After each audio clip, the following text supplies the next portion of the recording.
అమరావతికి వస్తే మొట్టమొదటిసారిగా మీరు చూశారు. నేను నేరుగా ప్రజావేదిక దగ్గర వెళ్ళాను.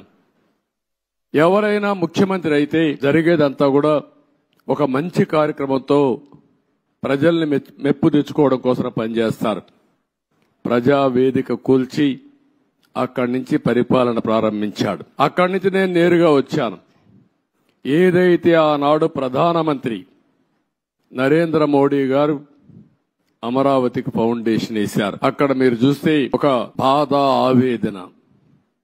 1631 రోజులు మీరు ఆందోళన చేయడం ఒక ఎత్తైతే, ఈ రాజధాని ప్రారంభించినప్పుడు రాష్ట్రంలో ఉండే ప్రతి ఒక్క గ్రామం, ప్రతి ఒక్క వార్డు నుంచి పవిత్రమైన మట్టిని, పవిత్రమైన జలాల్ని, అక్కడుండే దేవాలయాలు గాని, మసీదులు గాని, చర్చిలు గాని, ప్రార్థనాలయాల్లో ప్రార్థనలు చేసి అందరి దేవుళ్ళ యొక్క ఆశీర్వాదాలు తీసుకొని పవిత్రమైన మట్టిని ఇక్కడికి తీసుకొచ్చారు.